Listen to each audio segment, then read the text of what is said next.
Le film commence sur une île déserte où Jen reprend conscience, vêtue d'un gilet de sauvetage. Elle découvre son ami, Brad, inconscient. Après l'avoir tiré hors de l'eau, elle découvre qu'un morceau de corail est enfoncé dans son ventre. Malgré ses efforts pour le soigner avec de l'eau de coco, Brad meurt. Dévastée, Jen fait le tour de l'île. Dans une clairière de la jungle, elle trouve un sac et une glacière rouge. Le contenu, notamment des médicaments datés de 1994, lui fait comprendre que les précédents occupants sont partis depuis longtemps.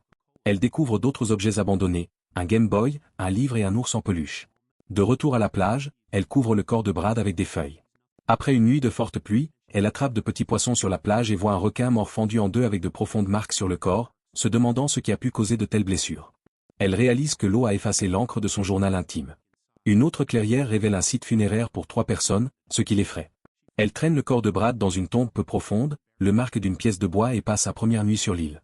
Le lendemain, Jen est horrifiée de découvrir que le corps de Brad a été retiré de la tombe, mutilé et traîné. Elle fabrique une lance en bois pour se défendre. Elle nage pour atteindre des objets aperçus au loin, un seau et une valise. En plongeant, elle aperçoit un trou sombre au fond de l'océan.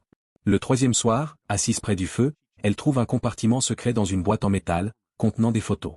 Alors qu'elle tente d'examiner les images, elle entend un avion, tire une fusée éclairante qui fonctionne à la 2e tentative. Alors que la lumière s'éteint, un monstre humanoïde émerge. Terrorisée, elle s'enfuit dans la jungle et se cache jusqu'à ce que la créature s'éloigne. Le jour suivant, elle examine les photos, elle montre une famille. La dernière photo montre une femme tenant un sac près d'un arbre, et Jen distingue 2 points brillants au loin.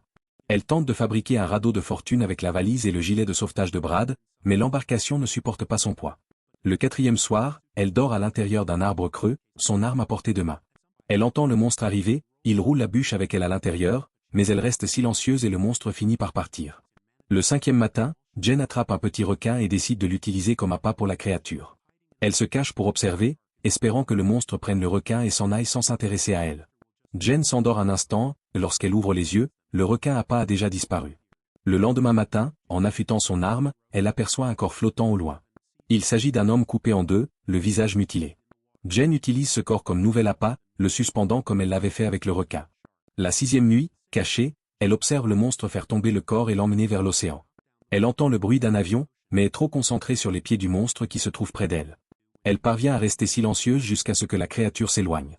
Le jour suivant, Jen prépare une bâche pour improviser un filet de couchage en hauteur dans les arbres, espérant pouvoir se reposer sans être vue. La 7e nuit, le temps devient orageux. Elle entend le monstre proche. Un éclair illumine la zone et elle aperçoit la créature, qui la voit malheureusement aussi.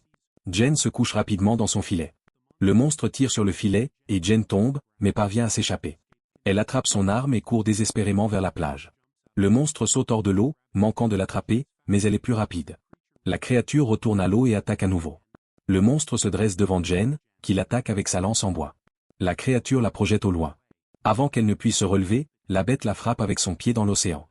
Jen cherche la créature, mais elle a disparu.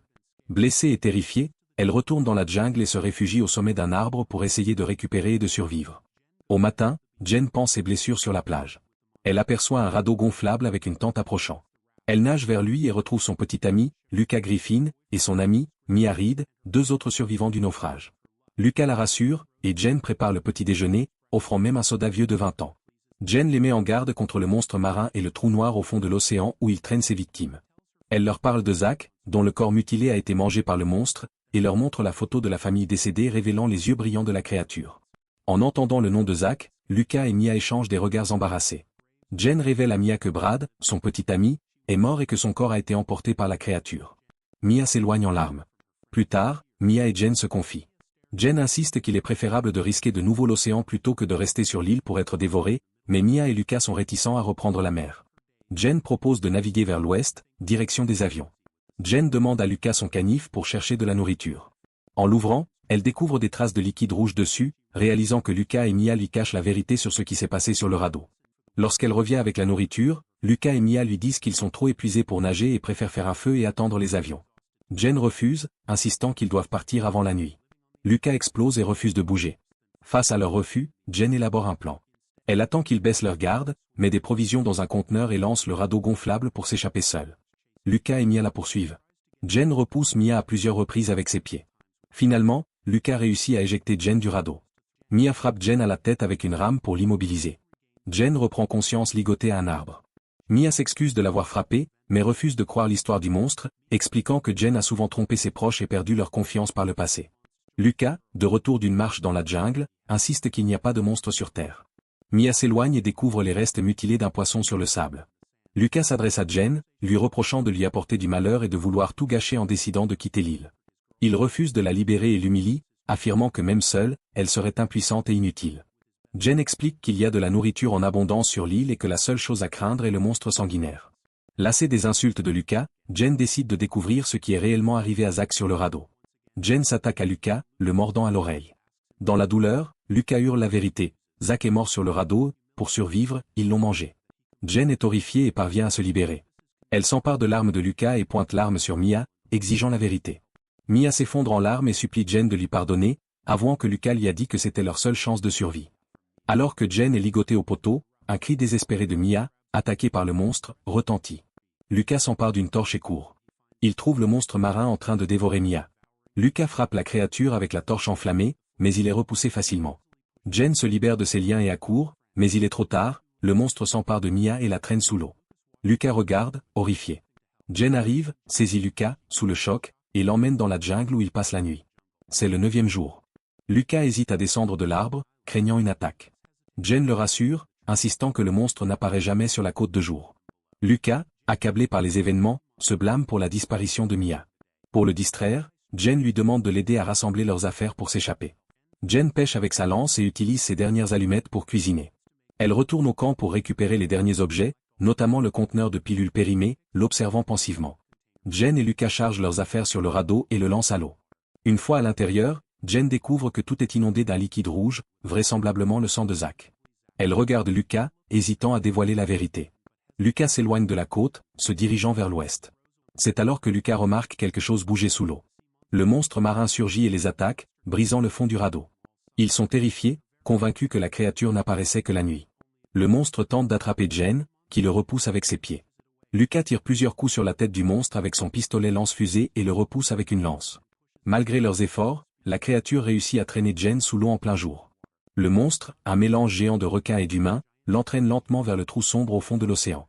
Vainquant sa peur, Jen se souvient du canif, celui de Lucas, et l'utilise pour blesser la créature, qui s'éloigne en saignant un liquide noir. Le monstre remarque alors Lucas, qui a plongé pour sauver Jen. La créature s'empare rapidement de Lucas, malgré ses tentatives de lutte avec une lance, le tire dans le trou noir. Jen est impuissante. Elle sort de l'eau et hurle de désespoir. Elle n'a d'autre choix que de retourner sur l'île, portée par le courant avec les restes du radeau brisé. Elle parvient difficilement à allumer un feu et écrit un dernier message dans son journal intime, racontant tout ce qui s'est passé et son expérience. Jen, seule survivante, rédige un dernier message dans son journal, espérant que son récit aidera de futurs naufragés si elle ne parvient pas à vaincre la créature.